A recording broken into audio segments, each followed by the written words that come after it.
Live from New York, it's the show that was invited to Michael Rubin's party, but chose not to go. You weren't supposed to tell people that. Well, because we were working. They're going to get invited next year. Well, yeah. You know what? Brew probably could get in. Pay.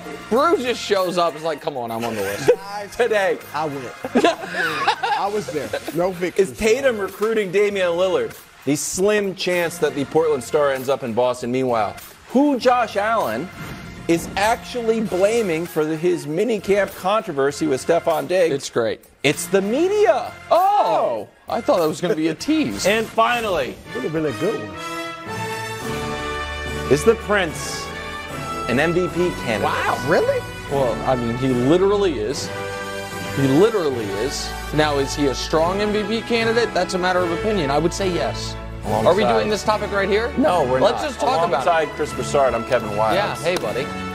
More on the Prince. I mean, did you call him a moron? I said more on the put it on the board. I have to use the Prince is going to need a board now. You're out here calling him a moron. You couldn't have just introduced him and spoke about him for that minute? You had to have the music. We start with a report from Mark Spears that Jayson Tatum is trying to get Dame to Boston. Here's what the scoring duo would look like. Dame led the league with 40 40-point games. I think it's 15 40-point games. No, that's a mistake. It was a new record. Okay. We'll correct it. It was actually 15 40-point games, Josh was just telling me. Brew, how dangerous would a Tatum, Damian Lillard duo be? They would be dynamic. They would be awesome. And look, I understand they're already the favorites in the East, but I'm going to put it this way. They would be the real favorites. And they're the favorites right now in the whole league. But in the whole league, but a lot of us are like, why is Boston keep being favorite to win everything? If they get Dame, I believe we all definitely say they're the favorites in the East, and I think most pundits would go that route. And you'd have to give them a great chance, obviously, to win the whole thing. But look, I think they'd be phenomenal. One of their biggest weaknesses is clutch play. We know that's been the last few years for them. They don't have a ball handler who's a great decision maker. So Tatum and Brown end up handling the ball, and they make a lot of turnovers. Dame, for his career, is below 3 turnovers a game. So he's a good decision maker, even though he's not like that prototypical great vision point guard necessarily. He is a great decision maker, doesn't turn the ball over for the most part, and we know can hit clutch jump shots. So at the end of games, you're not turning the ball over as much, and you're more versatile because Tatum is dynamic and Dame's dynamic, and you still have a few other shooters around them. So I think this would be great for them if they could get it done. So I mostly agree with that, but I don't think it's as simple and straightforward as most people believe, because it would be a massive identity shift. The best 3 players on the Boston Celtics, the most decorated 3 players on the Boston Celtics as of the end of this season were Jayson Tatum, Jaylen Brown, and Marcus Smart. Right? Marcus Smart won a Defensive Player of the Year award.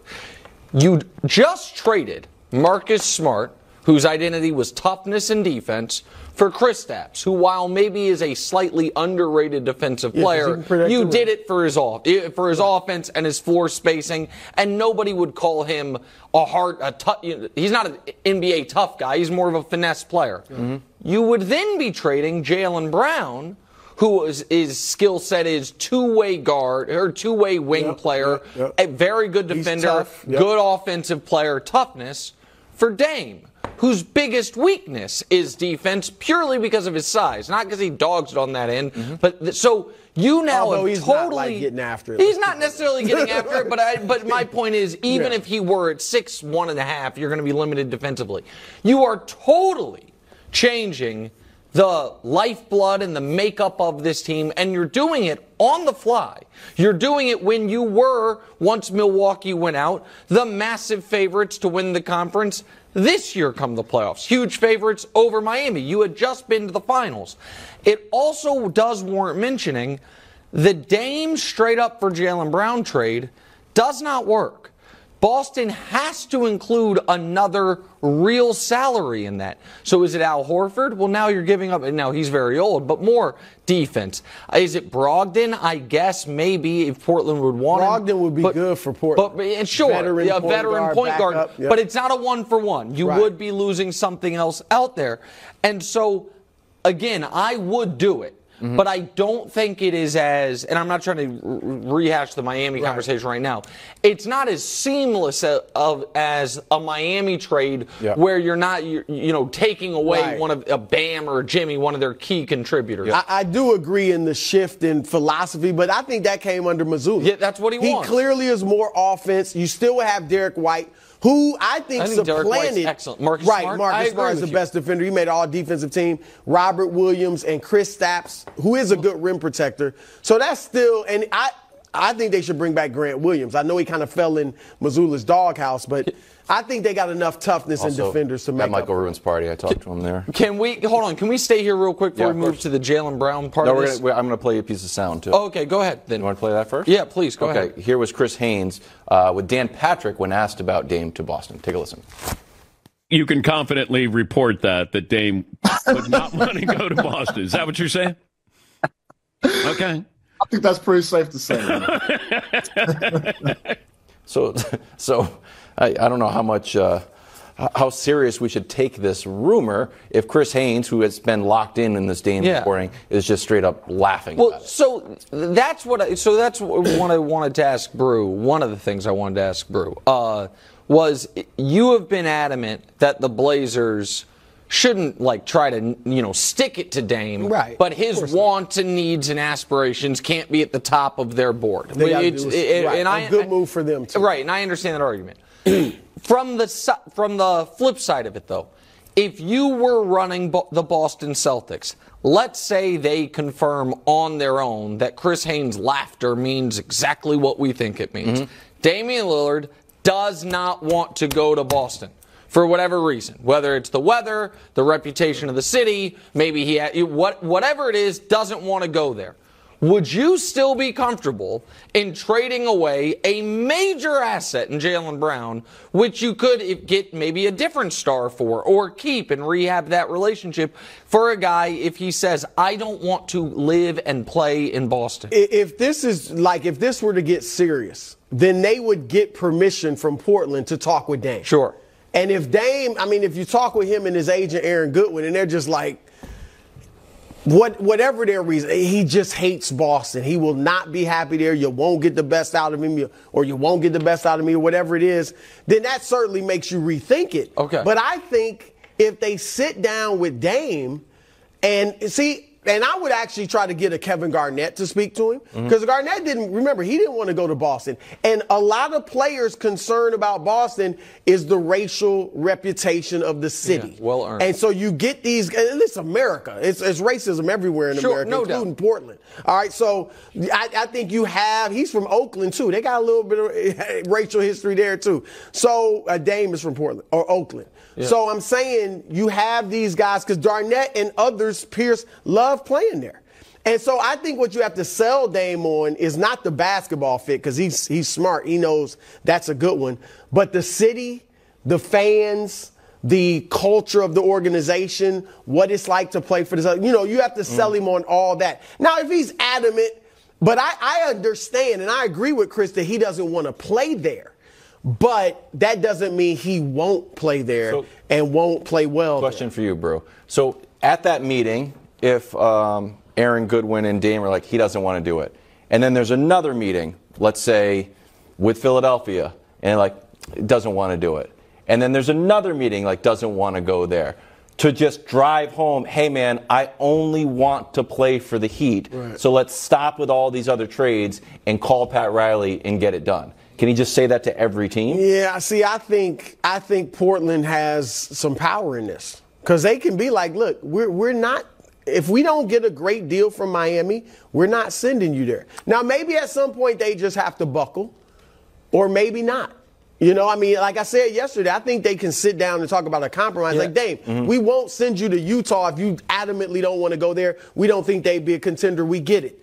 But there are some contenders that want you, and we like their deals better than Miami. I think he has to give a little too. I also think that the clock is not ticking on this at all right now because I know we joked about it yesterday about the rookie for Miami, Jaime Jaquez Jr., who played well in Summer League and also, as you mentioned, incredibly handsome fellow, that he's not eligible to be traded for like 27 more days because he just signed his contract. We all think whatever the Miami package is, he's going to likely be in it. So because even if they agreed on a trade, it couldn't officially happen until I think July 31st or July 30th, something like that. I do think there is not the sense of urgency of we have to hammer it out right now because even if where Dame wants to go, that team likely can't execute a trade until essentially they do have time. August. Yeah. Just one correction. There is a sense of urgency from a sports content point of view. Okay, yeah, that is. Like we need things to happen. No, that is true. The second week we've been discussing this. Jaylen Dame Brown. hypotheticals. How about we did Dame to the Spurs? Jaylen Brown still hasn't signed a Supermax extension that he's eligible for. Media reports out of Boston consistently say it's not a huge deal. But Jaylen has been eligible to sign this deal since July 1st, and we haven't heard anything yet. So, Nick, how should he feel about this Dame trade talk? Fed up. And I'm not going to say what Brew's going to say because I don't like when he does that, so I'm not going to do it to him. I know there are some belief of just be a professional, show up. And no matter what, like this part of the business. In 2018, there was credible reports that the Boston Celtics were shopping Jaylen Brown for Kawhi Leonard. In 2019, there were credible reports that the Boston Celtics were shopping Jaylen Brown for Anthony Davis. In 2020, there were what I would say rumors that Jaylen Brown, that the Celtics were calling the Houston Rockets after Harden put on the fat suit and it looked like he was being traded, and Jaylen Brown was the centerpiece of that. When it looked like Ben Simmons was never going to play for the Sixers again before his value had plummeted entirely, the Celtics were tied to him, and the assumption was I don't remember that I looked it all up this morning. That now again, that one didn't seem to have as much traction. That one didn't seem to have as much traction. But I'm saying if you're Jaylen, so in 2022 we all know, and it was reported, he was offered in a Kevin Durant trade this time last year, and now he is the centerpiece of Damian Lillard rumors. I mean, that is 6 straight years. And now you can make the argument that aside from Ben Simmons, all of those guys at that time were better players than Jaylen Brown. Absolutely. So you know what? That's how it works. But guys get sick of it, especially when you know who is never in trade rumors. Jayson Tatum. And Anthony Davis in 2019 and Kawhi Leonard in 2018 and hell, even James Harden in 2020 and certainly Kevin Durant a year ago, they're better than Tatum too. And he's never mentioned.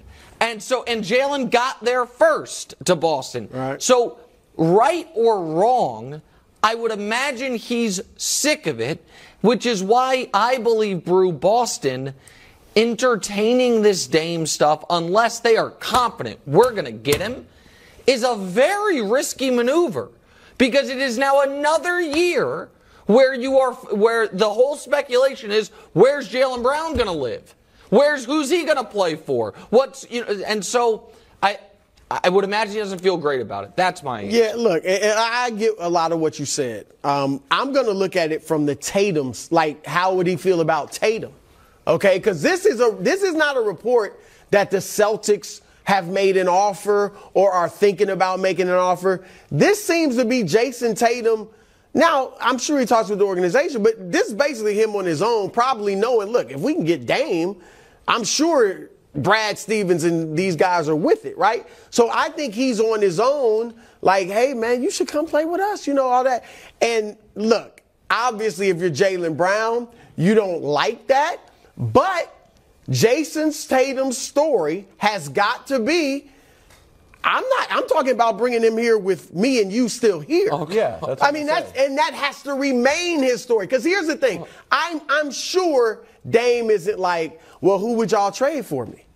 You know, I don't think they're getting that deep. I think, and I doubt Tatum is like, well, we would trade Jaylen Brown for you. I think it's just like, look, man, you come here, we are winning the chip. That's right. And so, you know what I'm saying? So I think you just have to deny. Well, that's fine, but there's so and listen, I like the deny life philosophy as much as anybody. However, there's an element of, wait, we've been here before. I today went back when I was trying to look up all the places that Jalen been rumored to.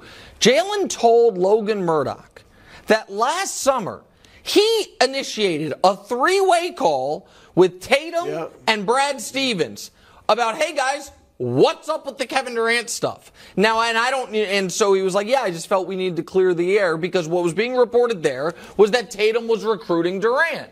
And now it's being reported that Tatum is recruiting Lillard. This is a. But again, and I'm not telling. Hey, what's up with these reports? You guys on? It's me, Jason. I mean, again, though, in fairness, and I'm not telling Tatum to lie. In fairness, I doubt he and Dame are going down the NBA trade machine talking about it'll be this and this and this. It's just, look, let's get you here. Because here's the truth. Whether they get him there with or without Jalen still there, and obviously it'll probably be without Jalen, they still would be a great team. I agree. So he could just sell them on, hey, but they're the favorites right now. I know.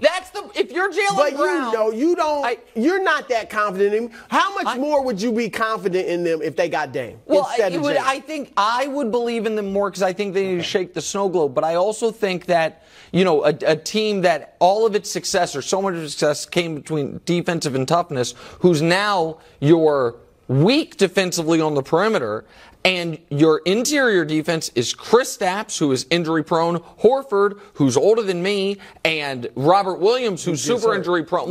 But I don't think you're weak on the perimeter other than Dame. Tatum's fine. Weak. I should say Derek weaker. White's Not that you're weak. Grant you are Williams. weaker having lost Smart and Brown. Just quickly before we move on, if this did happen, whose team would this be? Do you think it would be Tatum's team, or do you think Dame comes in older, more established? He'd have the ball. You think it'd be Tatum? I think it'd be Dame's team. It might be kind of like KD, Devin Booker. It's still Tatum's team, but I'm the best. Dame is. Except Tatum like the Warriors were still Steph's team. I know, but Tatum is as accomplished individually and more accomplished as a team guy. Andy was there already. Tatum's been to a finals. Dame hasn't. Right. Tatum's first team All-NBA the last couple of years. Dame you can not. argue he's just as good as Dame, if not better. Yeah, I think most people would argue that. Yeah, so it's a weird spot.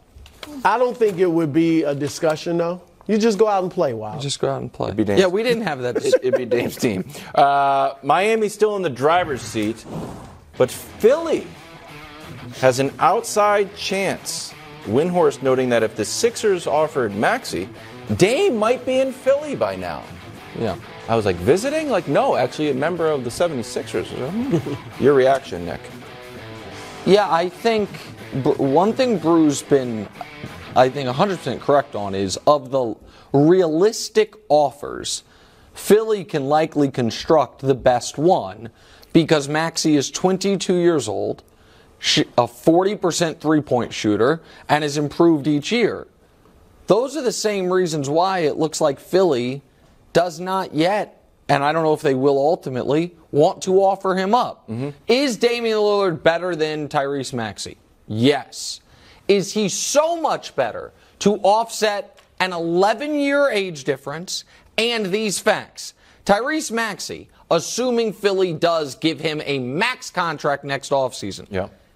The next 6 years of Tyrese Maxey, this year and then the next 5, will cost $210 million. Would be $210 million. The next 4 years is $120 million for Tyrese Maxey. Dame's next 4 years is $214.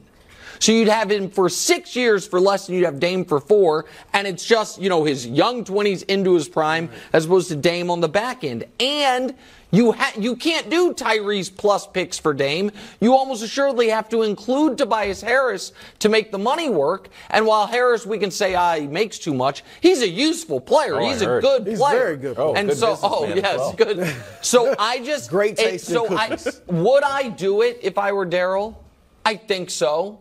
But I don't think it's easy, no doubt. Oh, you're insane if you don't because of the age and the money and all of it. Here's why I would do it. As we've talked about a few times on this show. If you make that trade, and you have to include Tobias Harris, who you still want, you trade Harden.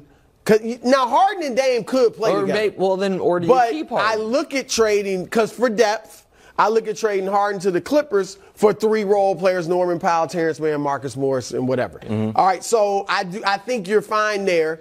And here's the thing, Nick. Joel Embiid, people think the clock is ticking on his tolerance of being or patience in Philadelphia, okay? But on top of that, guess what else is ticking? His body clock. Like, we would have to agree he's an old 29. Right? Yeah. I don't mean that. I don't mean that in a negative way. I mean it in a way of how much longer does he have to be at this level? He's an old 29. He's always on the ground, and half the time he's banged up, playing but banged up. Right? In the playoffs, he's even missing a few games. All right, so I might only have 4 years left of Joel, if that. At this level. Sure. So let me go get Dame. We've been knocking on the door for a long time, right? Yeah. Let me go get Dame, and we go hard in the paint for these 4 years and try to win it. And I think they got to have a better chance of getting the championship. And if it costs us Maxey and the next few years after we win it, if that's your thinking, then fine. But we got to go get a championship. Well, I've got good news for you. You know who agrees with you? Pat Bev, newest Philadelphia 76er. That's next on FS1. And the Fox Sports Channel on Sirius XM. It is July if Pat Bev's making the first half hour of the show.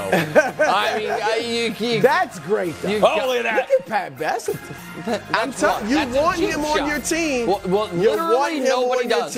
Hey, college football fans, Joel Klatt here, and I am so happy to announce my new interview series, The Joel Klatt Show Big Noon Conversations. Every Monday, we will bring you a candid conversation with the most influential voices in college football. From Colorado's Coach Prime to Coach Saban down in Tuscaloosa, we sit down and discuss all things college football. Download the Joel Klatt Show Big Noon Conversations wherever you get your podcasts and subscribe to the new Joel Klatt Show YouTube channel. Welcome back to an electric show. You're now entering the No Bull Zone, sponsored by Credible. You get great rates. You don't have to deal with any of the bull.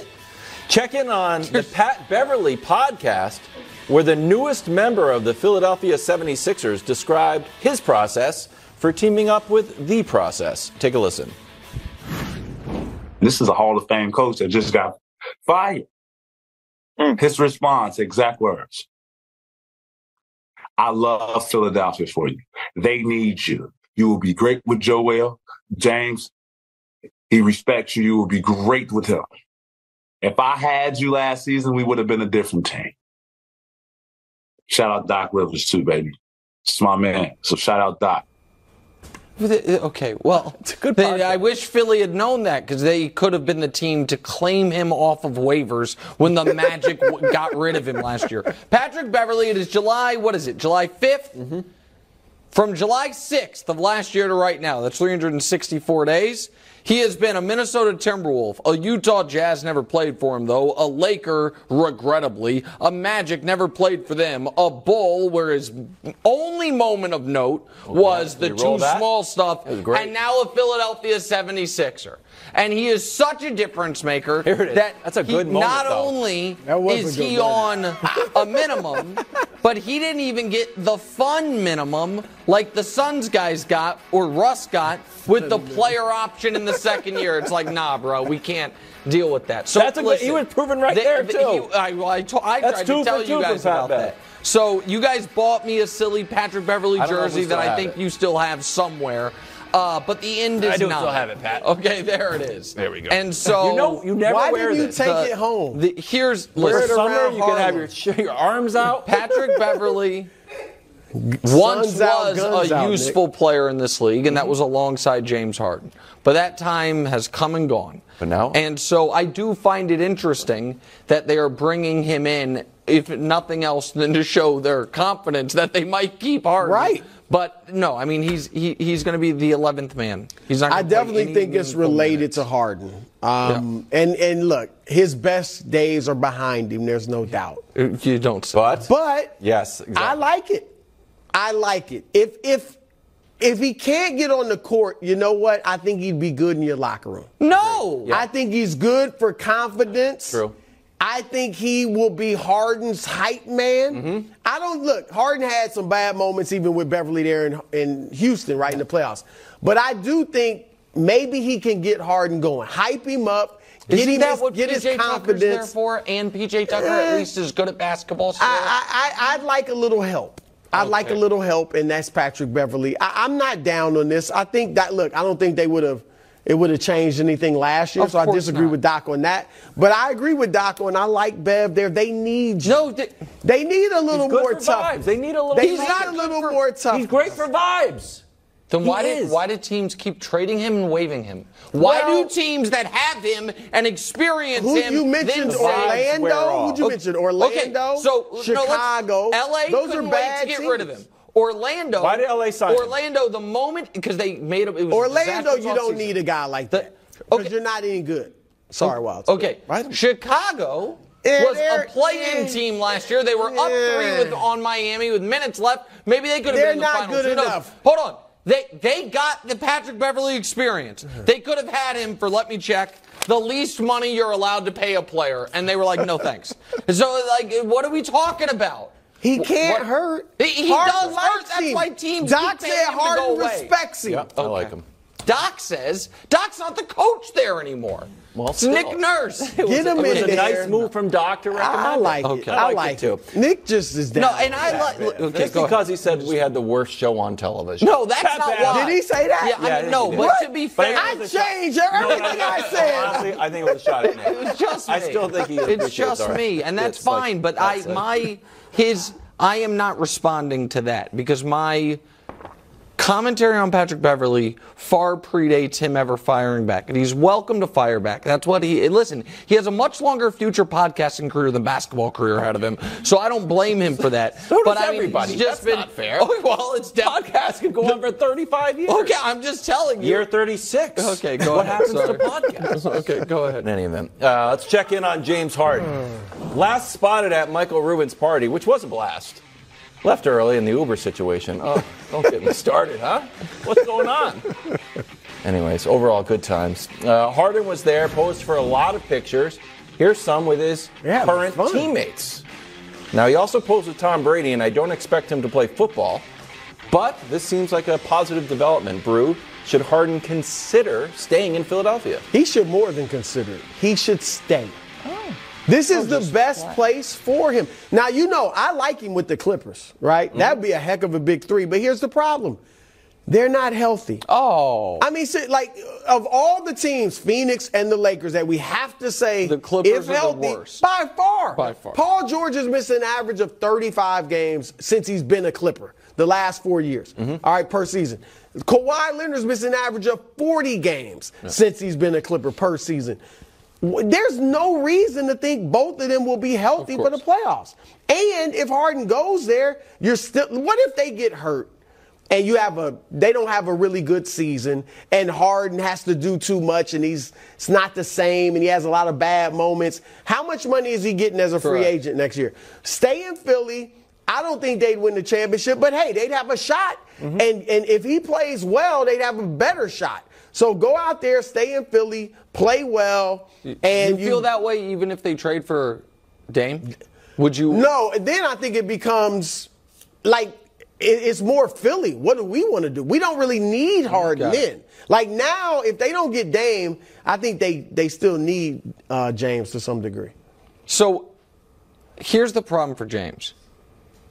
This Philly is not desperate to trade him. And I don't see anyone right now desperate to trade for him. No. So the teams that I when I was going over this, I'm like, Could they, right? So aside from the Clippers, and we know about what the Clippers offer is, it's not overwhelming. I like Norm Powell as well. I'm not sure they would give up Powell and Man, but if I'm Philly, I want them both. But if you get Dame, you want those. Right. So if Miami doesn't get Dame, could they pivot and give you a lesser version of our offer for Dame, for James Harden? Nah. Maybe, but I doubt it. I don't think the Spurs are doing it. I don't think it's like, hey, Victor, we're going to teach you how to be a pro. Right. Here's James Harden. No. All right. I think a team that I think he would work really well on, and they'd love to have him, but they don't have the assets, is the Lakers. I actually think that fit would be good, but they don't have the assets to do it. The Pelicans have the assets, but I don't see it happening. The one team I came across that I'm like, I bet James would enjoy living there. They kind of are in this no man's land, and they have the assets. Is Toronto? Yeah, I was gonna say. Is the Raptors Don't maybe get Bruce started. could do it? Right. But they wouldn't be very good. Well, but they're they're not as like, good. what are the Raptors trying to do though? You know what I mean? Like they seem to be in a weird. take the Let expiring Fred VanVleet contract and walk, let him but play. then they still have Siakam and. Can I So put I'm not something- sure. I just might just to quickly sorry. here. I You think Miami's the best place outside? I just the Clippers? think that unless How's he a Daryl Heat falls coach? in love with the Clippers offer, I think he's going to be like, yeah, we're going to wait. And I don't want to make too much of these Instagram photos. But James doesn't seem like it's like I can. It's not like a Ben Simmons Embiid they're thing. good. Like I can never play with him again. I don't think that's what's happening. So why isn't this on Embiid? So here's what Embiid said about Jimmy Butler once Philadelphia played the Heat. I won't sit here and say I didn't wish he was still my teammate. I still don't know how we let him go.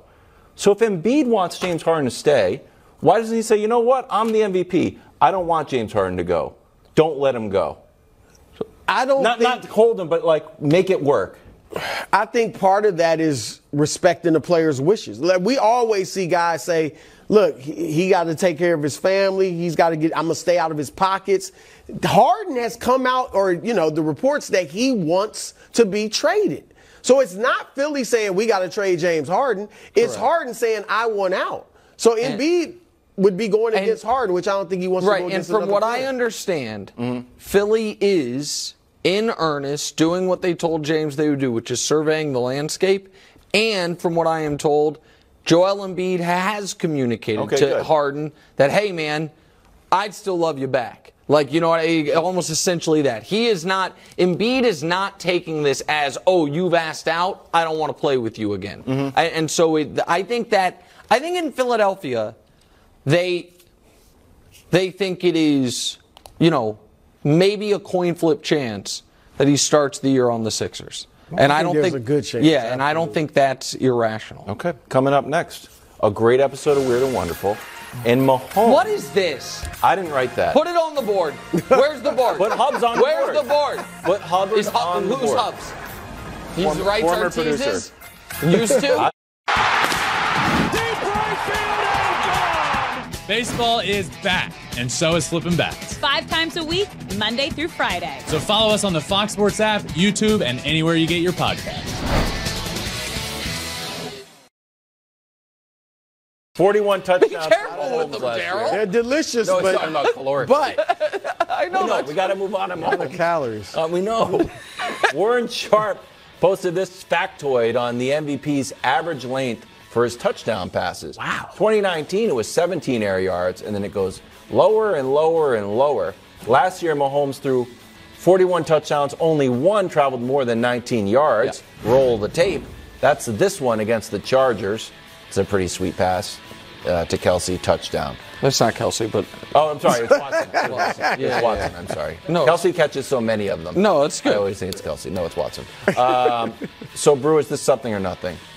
can You I know take what? it? I'll let I know, but then I'll we let changed our Nick mind. have I this. apologize. No, it's something. It's Because absolutely he's something. mad. Because No, I'm not mad. I I'm didn't the love Mahomes the guy tease on calling him a record. dinker and dunker, but that's fine. So he led the league in touchdowns by more like a half dozen, 6 or 7. But it is something because this was the risk of the way defenses played Patrick Mahomes in 2021, the one mini slump of his entire career. Is now he has solved everything, and now he can beat you in every way possible. That 17 yards per touchdown pass is a bananas number, the one he had in 2019. So when when the average touchdown pass is essentially outside of the red zone, how does that year end for the Chiefs? Can we show you? Because I think I remember it quite fondly. That's how it ended. Yep. And when the average touchdown pass is in the gold zone inside the 5-yard line, how did that year end for the Chiefs?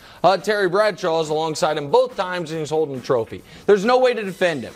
And you add to it, he is as dangerous a runner as any of the great passers that we've ever seen, because when he runs, he gets to where he needs to go. He doesn't do it regularly, but two of the biggest plays this postseason, against the Bengals and then against the Eagles, where Mahomes runs, there's just no way to defend him. And so, if teams want to take away the underneath stuff, Brew, he'll just start taking the top off the defense again. So there's just no defense for it. And Nick is right.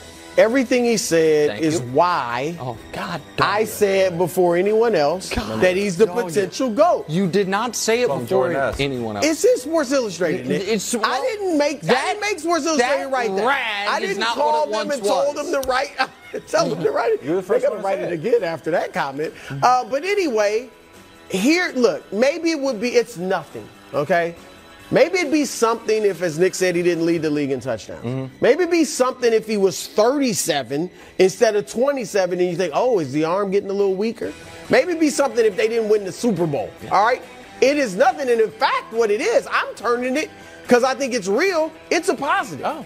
Because it shows that he is great where it can often be hardest to score. That's what you've always said. In the red zone. Yeah. In the red zone. And look at this. He had 34 touchdowns in the red zone. That is 10 more than anyone else in the league. Joe Burrow was next with 24. Now, the graphic's a little difficult to see, but Mahomes had 41 touchdown passes last year. Yeah. Joe Burrow, 35. Josh Allen, 35. And then Mahomes again had 34 in the red zone alone. Yeah. All right? My first reaction is like, when you put up a quarterback graphic, I always expect Jimmy G to somehow go. Jimmy G. It's almost Jimmy G is a good red zone touchdown player. I think he was in the top 5 in red zone touchdown. You know what? I should have put him on there. But it's also I should have put a note for him. Last year, great. Last year, the Chiefs' backup running back had more touchdown catches than Tyreek Hill. So Jerick McKinnon had 9. Tyreek Hill had, I believe, 8. It might have been 7. Tyreek obviously had an awesome year. The point is that right now, and this is where Reed needs a lot of the credit, the creativity of Reed's offense, plus Mahomes' ability and begrudging acceptance to not try to go for the kill shot every time, has made this as close to an unguardable team as exists. He doesn't have to. Yeah. I described it to Hubs as Warren Buffett walking around with $60 cash. It's like, I could get more if I want, but we can why don't I get down to the 5-yard line? It's not a big deal to me. Coming up next, a hot story. Paul George was going to go to New York, but he didn't. Stay tuned. It is interesting.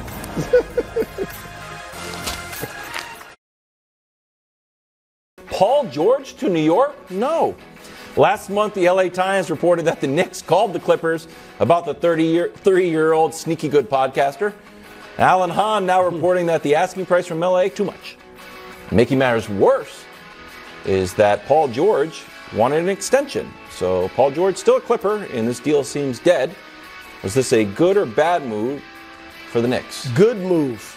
And it seems like the extension desire of Paul George was the turning point. Like, that's why the Knicks didn't do it.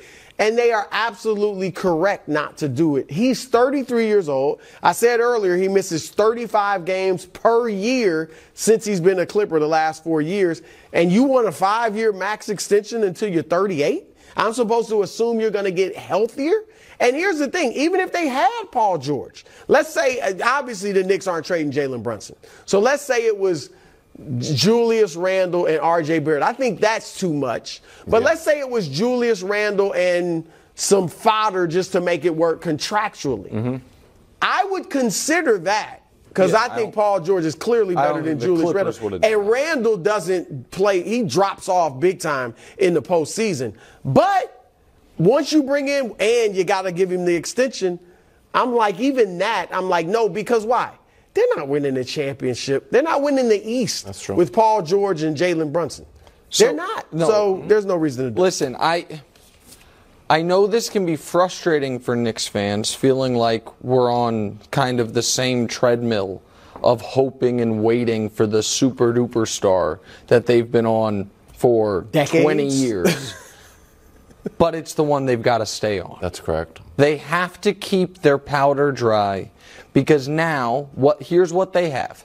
Jalen Brunson, who is a bona fide minimum top 30 player in the league, probably top 25 player in the league, who we have seen in 2 instances raise his game a tick come the postseason, who I think will fit with just about any other star in the league except for, oddly, Damian Lillard because he's the other very small guard.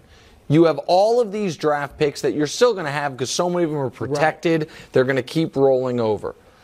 And you have the outside chance that Embiid wants to come there, and the further outside chance that Giannis does what the other all-time legendary Milwaukee Buck did, which is deliver you a championship and then go to a major market. Lou Alcindor, Kareem did it with the Lakers early in his career, much earlier, I understand, but it's like, hey, I did what I came here to do because Milwaukee, they brought back Brook and they brought back Middleton, and that all makes sense for the here and now. But Milwaukee's going to be in a very weird spot in about 2 years because Brook will probably be done. Drew might be done by then. Who knows what Middleton's going to be doing? And then there's just Giannis still smack dab in the middle of his prime. And so also Zion. It could be. Sure. Yeah, that's fair, too. I was thinking about guys who've already been MVP. I know Knicks fans, it's almost like what you get made fun of. Like, oh, you think LeBron's coming here? You think this guy's coming here? All that stuff. I did that yesterday. But, yeah, Brew literally did it yesterday. But I think it's credible right now. And I also think the thing they're doing of reuniting the Villanova National Championship team. You like that? You know when I'll like it more? In a year when Jay Wright's the coach. I like it more then. Oh, I think that take. I think that'd be fun. Jay Wright's a great coach. Great coach. There was always speculation about him going pro. I don't think Tom Thibodeau's going to coach there forever. I just don't. And you have literally. Yeah, and then it's like, hey, could run the same play. We have these guys, and then you bring in the final piece, the superstar. It makes sense. So I wouldn't do all that for Paul George. Yeah. I just wouldn't. They just have to stay the course. Yeah. Who's the superstar that comes?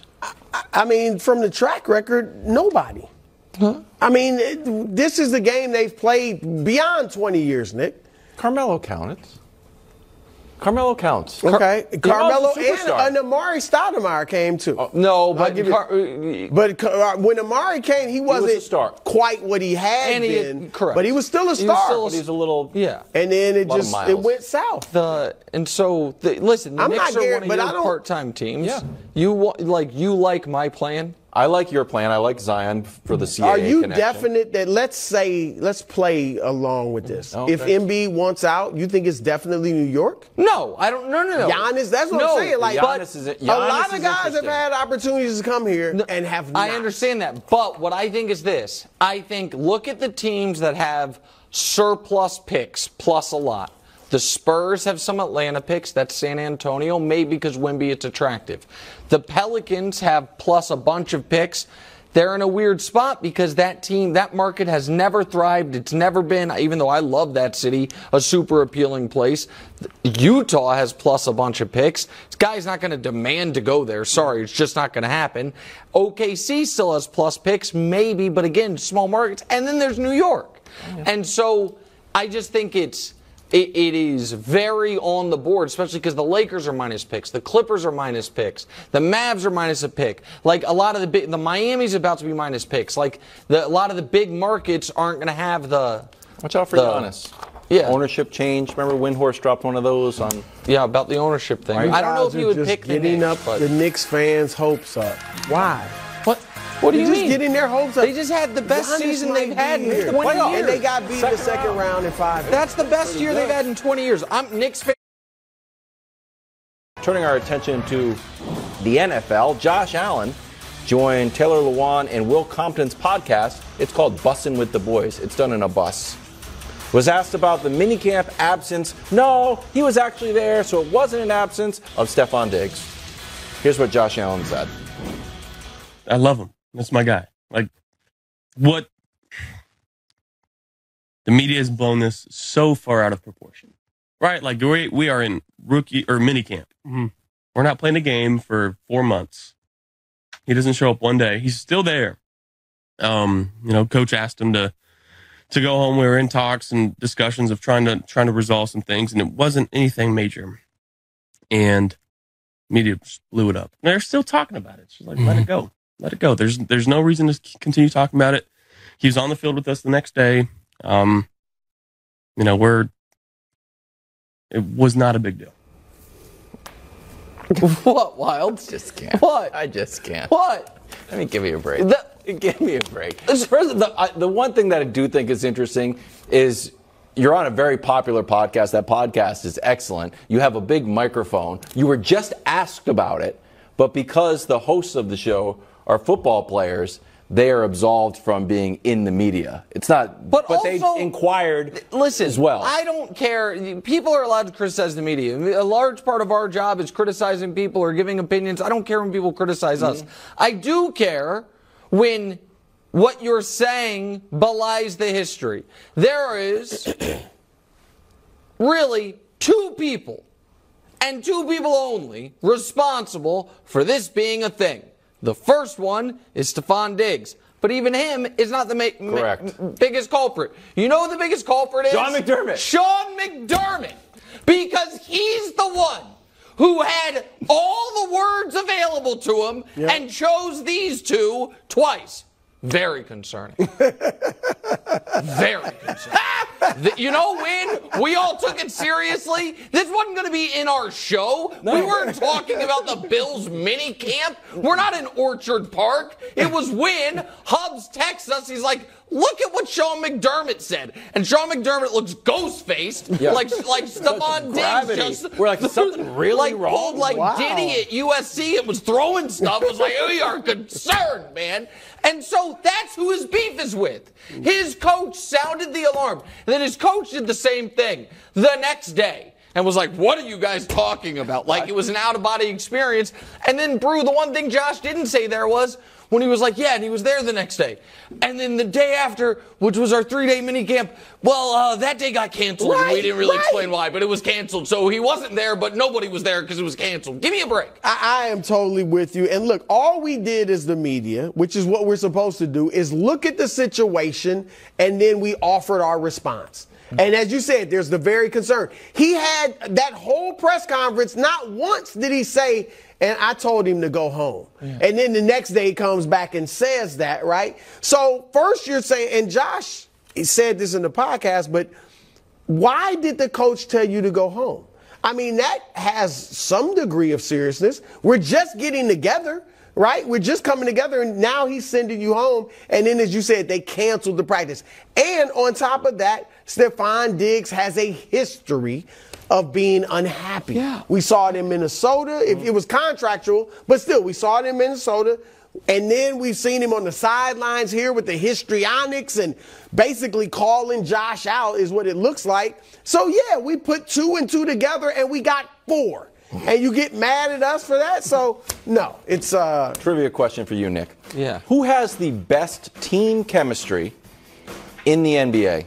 In the NBA? In the NBA, who has the best? I think the Bucks, but... Okay, give me the other one. We always talk about it. What's the answer? Heat culture. Thank you. That's the best culture. That's not chemistry. Chemistry, chemistry. Okay, go ahead. Wrong. Sorry, go ahead. What was the one team that almost fought each other on the sidelines? Do you remember? When Spoelstra and Jimmy were going to physically fight. And Jimmy was like, or Spoelstra was like, do you want to fight me? Yeah, they were going to fight. Almost incredible. And they have the best chemistry. Yeah. But you know why it wasn't a big deal? Because everybody got up after in the press conference like, yeah, that's what happens. Brothers fight. Right, that's right. what we do. We're a family here. We get into it. We scrap. That's what we want. Yeah, good point. There's such a mystery around what this was. It's like, and Josh Allen has to like overcompensate every time where he's like, I love him. I would give him my kidney. It's like, I get it. But like, what was it about? Because now people are left saying, is it his offensive production fell off? Is it targets? Is it money? People are like, he took less money to get to This is why. There's this big absolutely mix right. here. But it's also why, and this is where I will give Josh credit, because he should be, and maybe he is privately and is just doing a good job concealing it. He should be furious with McDermott. Furious. Because since we all know that Diggs just got a new contract, and we all know Diggs is as targeted as any receiver in the league, and now Diggs is upset, and the last image we had was in that devastating playoff game, what we just showed, him showing up Josh Allen. Now, all of us are left to believe his problem is with this guy. But do you feel his like that's... problem is, and that's embarrassing for Josh. And we are running that same tape of Diggs yelling at him and showing him up again and again because this is a major story. Now, we can say that's Diggs' fault. But there are a lot of things we go back to. People use this example, but I think it's a smart one, so I will use it as well. How much housekeeping was Mike Tomlin doing the entire Antonio Brown era? He must have been remarkable. Remarkable. You know what I mean? And now I do think I do think he has. He's a different guy than McDermott. But I think he's saying that AB has gotten more unhinged. Was he? But I think he's gotten more. But I think the fact that we heard none of it. Right. Well, there was nothing that he was came out of it. FaceTime in locker room. Yeah, Instagram Live. Yeah, Instagram Live. And so I just think that it is the head coach's job to not let these brush fires turn into, as Josh Allen said, they're still talking about it. doubt. Like, again, if you're doing local sports media in Buffalo, there's the Sabres, my apologies, but there's only one other pro sports team. The Bills are the biggest story in town. It's the summer. You're talking about this every day. I don't want to go to media critique on it because part of what makes the NFL perfect is the storylines and the narratives that happen throughout the year. And the fact that that video with Stefon and he's on his iPad or whatever, Microsoft Surface, excuse me, that's become the storyline. But we don't run them like giving each other intricate high fives and saying that they love each other. But they were doing that not in the last game. ago. But that's the thing. So that takes on so much gravity when a week before they were best friends. Well, it's a little bit unfair. At the end of today's show, I scream at Brew and throw my coffee cup. And then tomorrow, I'm not here. And Wilds looks into the camera and says, guys, I got to tell you, America, we are concerned. We are very concerned. Then they're not going to replay like, oh, remember when Nick and Brew were laughing about the trumpeters? They're going to be like, I think there's a problem. I guess that's fair. Let's take a look at the odds to win the AFC. Brew's team, the Chiefs. Which one? Well, thank you, Wild. Thank you. He said that Mahomes I was the first to call him Jordan-esque, the first to say potential GOAT, all that. All documented in Sports Illustrated. Absolutely. You also are from Kansas City. Okay. Then it's the Bills. Then it's Brew, your other. These are all. And the Bills all of these are my teams. So are the Bills more likely to make the Super Bowl or miss the playoffs? You want to go, Bruce, since it's all your teams? I think this will surprise you guys. This is a tough one for me. I think that'll surprise you. Okay. That this is a tough call to think. I'm actually considering that they could miss the playoffs. Yeah. Because the AFC is so deep and so tough. I'm going to go with Super Bowl. I'm kind of going with a little heart, and not heart, but just looking at the talent on the roster. The team is talented. Von Miller is back. Leonard Floyd is there. He will be. Leonard Floyd is there. Now, I think Tre'Davious White has a bounce back season that's because fair he didn't play because a well year when he came back. removed from Yeah, the ACL. exactly. That one's fair. And so they still look. They've been 13-3 2 of the last 3 years. They must be respected. Now here's why I considered that. Look, they better come out and ball. I think you're going to have two teams from the AFC West, right? Kansas City and whether it's the Chargers or maybe the Broncos, you know. I knew it. But you got two from there. Wait. Yeah, I'm saying maybe. Wait, no, but you're leaving. There's 4 teams in the AFC West, and one of them has a quarterback that all he does is win. One of them has a quarterback that all he does. It's just bad vibes there. Okay, it's all bad right. vibes. So you're off, Jimmy. You got two from the AFC North. I agree with Cincinnati and Baltimore. And, Those two for sure. And maybe Pittsburgh if one of them falls off. Yes, I mean possibly. And you like Cleveland. One from your AFC South. Yeah, the Prince. Probably Jacksonville, maybe. Yeah. All right, and then that leaves two from the AFC East. And look, they got 3 legitimately good teams. So Miami, You don't like the the Jets, and the Bills. Okay. Stop with the Jets. They do. Hold on. Stop But with the I'm Jets. going with the Bills, but So there's a lot of. to me, this it's is a tough very one. easy question. Are the Bills more likely to make the playoffs or miss the playoffs? They're more likely to make the playoffs. Of course. But are they more likely to make the Super Bowl? Make the Super Bowl or miss the playoffs? It's obviously miss the playoffs. Show me the playoff teams from last year if we could. Colin did something on this yesterday, and it is worth noting. Every year, there is a minimum of 6 teams that made that then miss. It's usually about 7, but call it 6. Everyone is going to pick the same ones, by the way. People are like, oh, the Giants and the Seahawks and the Bucks and the Vikings fall off. Yep. Okay, but even if that's true, you got to find some AFC ones. And you also almost assuredly have to find a team that everyone thinks is going to be really good that falls off. Yep. I don't know. What are you raising your hand about? Nothing, I'm just saying. What? Go ahead. I think the Dolphins fall off. Okay, that's fine. You got your 3? Go ahead. That's the Dolphins. You see 3 I think or 6? Jacksonville falls off. Okay, but here's the problem with the Jacksonville thing. Even if that's It's a bad true, division. that doesn't open a It's a playoff bad spot. And so that's just an AFC South winner thing. And Jacksonville's not going to fall off. Doesn't matter. Point is, the Bills, given their schedule, given the disharmony of the offseason, given the fact that Josh Allen the last 2 months of the year played the worst football he's played in 3 years, given the fact that they got rolled in a home playoff game, and Sean McDermott is now also the defensive coordinator in addition to the head coach, they're a prime candidate to all of a sudden be like, damn, 10 wins and it wasn't enough. And missed the playoffs in that division. And they're not making the Super Bowl. Okay. That week 1 game against the Jets is going to be a nerve-wracking game. Some people are going to start freaking out immediately. Whoever loses that game. No, you're right. It's going to tell us a lot. In 4 short minutes, everyone. Yeah. We're talking about the Prince. Yeah. That's the Prince. We might have some 4 special guests in his first half of his first playoff. 5 in the playoffs. Welcome back to an electric show. Okay. Pro Football Focus writing, quote, if the Jaguars stay on course and become a true force in the loaded AFC this season, Trevor Lawrence, the Prince, I added that, his MVP candidacy will be a real thing to be reckoned with. Yeah, of course. Here are the odds. Yeah, those are the Vegas odds. You have to be a real... We put the Prince on there. Don't we have some editorial standards at the NFL?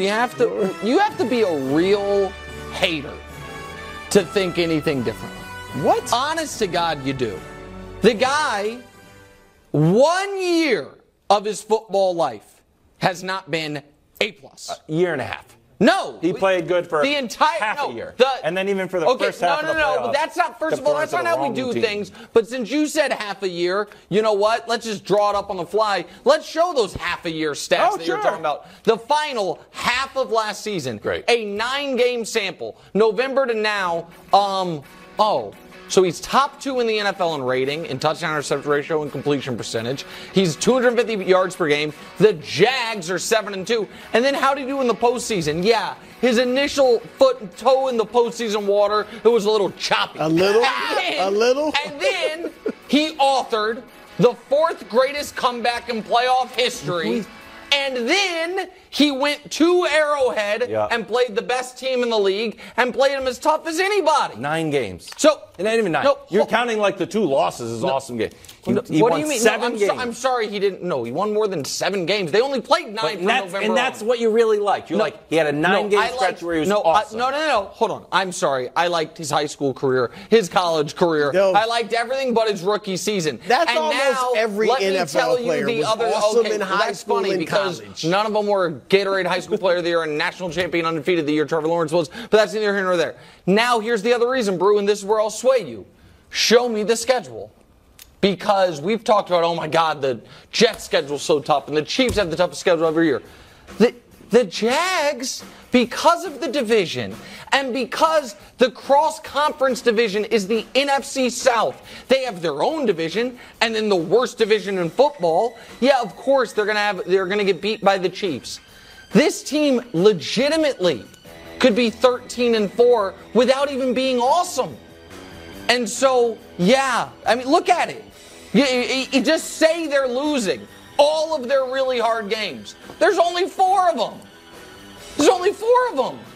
And so, of course, yeah, a number 1 pick in his 3rd year who has the Peyton Manning profile, except he actually had a great playoff game way before Peyton Manning ever dreamt of having a great playoff game. Yeah, I think he's going to be pretty good. And I think he's a legit candidate. I don't mind having him in the top 8.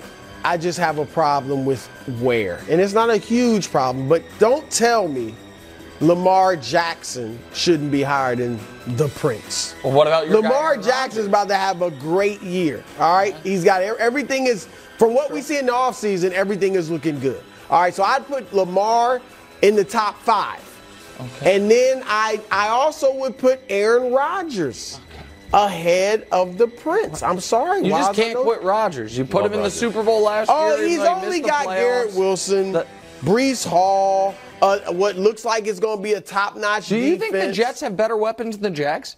I do not. I think they got some really good weapons. Okay, I think Breece Hall coming off an ACL versus Travis Etienne, and then Alan you have Lazard. I'm not that big on Alan Lazard, but as a 2, I like Calvin Ridley, Christian Kirk. I mean, listen. Garrett Wilson is he was great, awesome with Zach as a Wilson rookie, and I think he's a very good player. I don't know that he's better than Calvin Ridley. I don't. Calvin Ridley's a year out because of suspension. You guys just don't. Here's the thing that I would try to convince you guys. Go. Because you guys, are bothered that what appeared to be my worst take, which was my belief in the Jags steadfast, turned out to be one of my best. There is a level of angst caused by the fact that now the entire football world agrees with me that this is the next great player in this league. And can we show Wilds, because he has it written all over his face, that this is correct. Brew, what do they call me? Mayor Fair. The Mayor Fair. Uh-huh.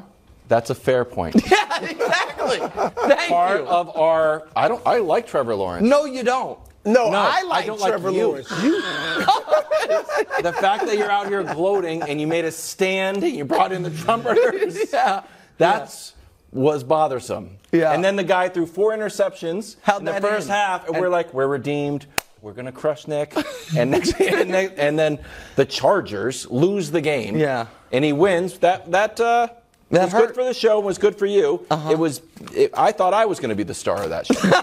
Okay, so that's all it is. You became the star, and I'm a little. That's all it is. So just I know that. Okay, but you put also our dirty laundry out on that. You also like Mac Jones better than Trevor. Why? Because he was also a national champion. Do I ever talk about it? Occasionally. Yeah, but was he a Gatorade High School player? Do you hold on? Can we just, since we're only like 45 seconds left? Yeah. Do you actually think, Brew, Aaron Rodgers is going to have a better year than Trevor Lawrence?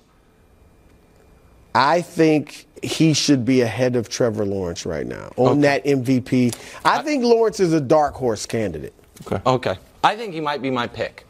Because I don't think win it? I don't think they're going to let Mahomes I'll take Mahomes win it. I'll take Mahomes. No, that Great. What turn of events? I said he might be. He loves the show too. I said, wow, Patrick, no one believed in us.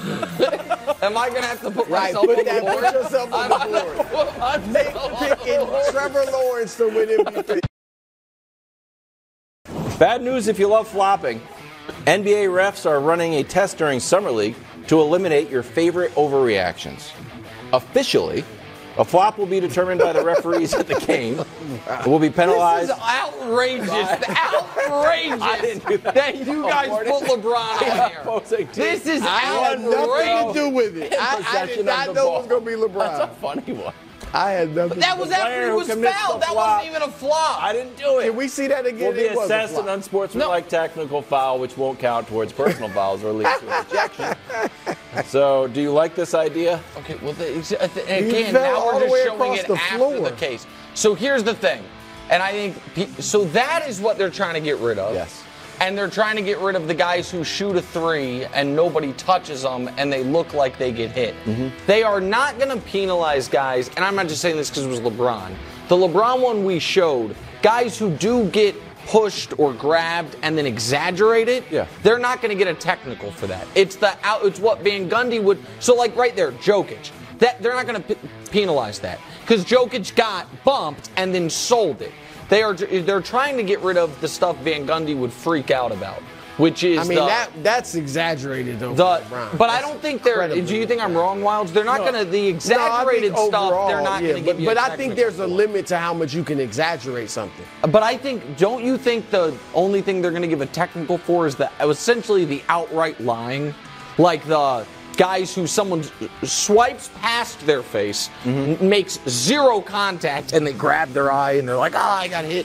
Like, that's what they're trying to get rid of, I think. I think it's going to be tough to enforce.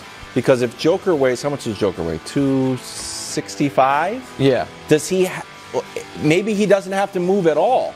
But that's why So now he's going to be falling down and have it never, but he has to sell it at some point. Right, that's why I'm saying. You don't have to sell it. I don't think they're going to penalize selling it. I think they're going to penalize making it, pretending it happened. But what's the difference between selling it and pretending? The difference is. Oh, boy, don't get up. You're going to like push me down. Bro, do you understand what I'm saying? I get it. I just think that I agree, they're not going to necessarily call when you get bumped, legitimately bumped. And then you throw yourself. You exaggerate it. But I think there's a limit to how much you can exaggerate it. Because, again, this isn't not always been a part of basketball. When it was rough and tumble for real, in the 80s and 90s, dudes wasn't just. Yeah. I mean, you were really getting bumped. I'm just saying. Neck Do we have the young people? No, young we don't people have time. be soft? Speak is up next. It's a great show.